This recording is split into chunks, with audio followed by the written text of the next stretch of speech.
Band News Futebol Clube, com Dimara Oliveira.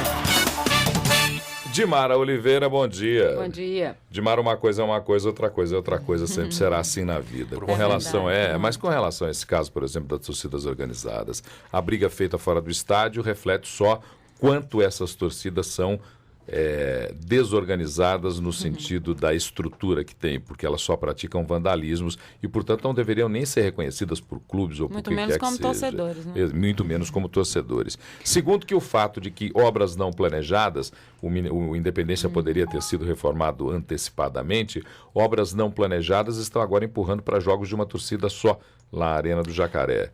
Isso é uma coisa que tem que se pensar sempre. Não tem novidade nisso, né, Paulo? Os dirigentes se reuniram muito antes do arbitral da Federação Mineira, que foi no início do ano, muito antes. Eles já tinham decidido isso no ano passado, que seria com torcida única. Então não tem novidade nenhuma nisso. Agora, é bom lembrar o seguinte, não é nada disso que é para eles, as torcidas não se encontrarem efetivamente, né? Por causa das obras mesmo.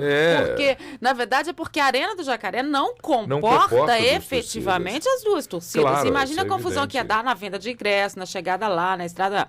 Então, efetivamente é por causa disso, porque se o Mineirão estivesse funcionando, o Independente estivesse funcionando e as duas torcidas estivessem por lá, a PM teria que dar a segurança efetiva nessas circunstâncias. Então, é propriamente dito por causa da Arena do Jacaré. E olha só, mesmo com tudo isso, torcida única e tal, a gente está recebendo o tempo inteiro agora por e-mail, pelo Twitter, relatos de torcedores que estão nas filas aqui em Belo Horizonte, em Sete Lagoas, e que estão tendo muitos problemas com a venda de ingressos. Eu fico impressionada como que a gente desenvolve tantas formas, né? Em várias situações. Hoje a gente compra shows internacionais pela internet, não enfrenta fila, e o futebol não consegue resolver essa situação. A cada jogo que a gente tem, que o público tenta ir, ele é massacrado nas filas, ele tem N problemas, ele tem ingresso que era para ser 5 por pessoas, a gente tem notícia de que idosos estão entrando na fila e comprando mais. Cambista, não sei o quê. Ou seja, não muda. Será que é só o torcedor do futebol que tem que aceitar essa situação e sempre ser dessa forma?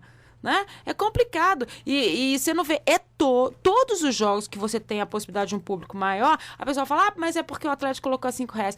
Independentemente de qual valor, a questão é, se são 5 por pessoa e tal, fez a fila, vendeu até ali, acabou. Se acabou, não é? Tem que ter uma situação diferente para que o torcedor... A gente fala de Copa do Mundo, de organização de aeroporto, de estrada, de estádio, imagine Copa do Mundo Imagine a venda de ingressos. Pelo amor de Deus.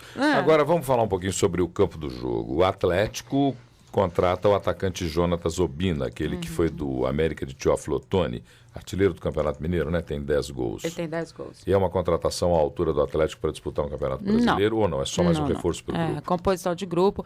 Existe até uma possibilidade do Atlético fazer um time B se a CBF confirmar esse Brasileiro Sub-23, né, que vai ser feito por aí. Então, alguns reforços que vão chegar aí podem ter esse destino de ser uma segunda equipe.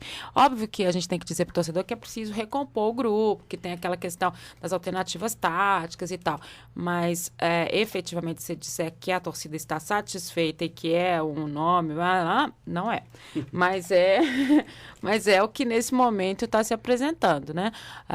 Acho que o Atlético ainda vai trazer um grande nome em termos ofensivos, né? Tudo que indica que seja o Kerrisson mesmo, e está guardando uma vaguinha ali no meio para um jogador de meio mais poderoso também. Acho que passa por aí. Por falar nisso, o meia Carlos Alberto está aí se oferecendo para um bocado de gente.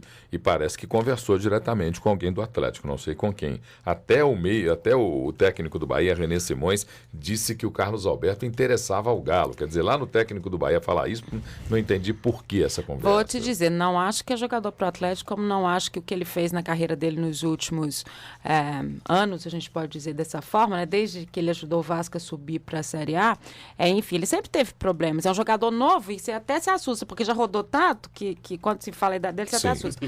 Mas quantos anos ele tem? 24, 20, é novo. Eu acho que não é um jogador para o Atlético. Acho que o Atlético tem hoje um grupo fechado, com garotos que estão chegando, que estão precisando ganhar a sua história.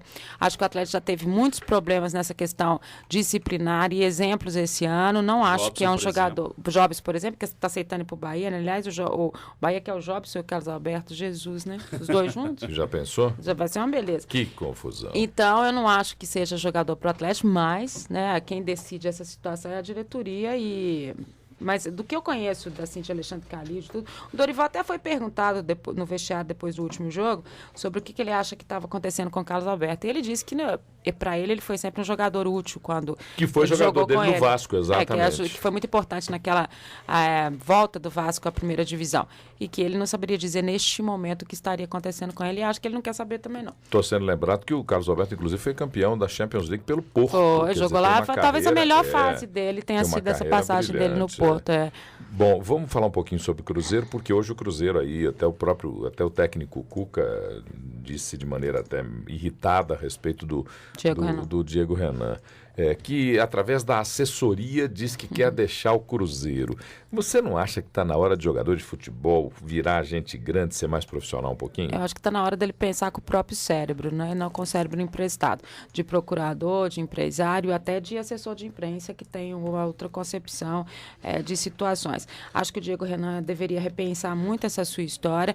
Ele realmente não vem bem no Cruzeiro. Se ele estivesse bem, ele estaria jogando, é óbvio, né? É claro que eu acho normal o jogador querer ser titular, e acho que a primeira pessoa que ele tinha que ter procurado é o técnico Cuca, né? Conversa com o Cuca. O que eu preciso fazer para ser titular no seu time? Pode ser uma boa pergunta, né?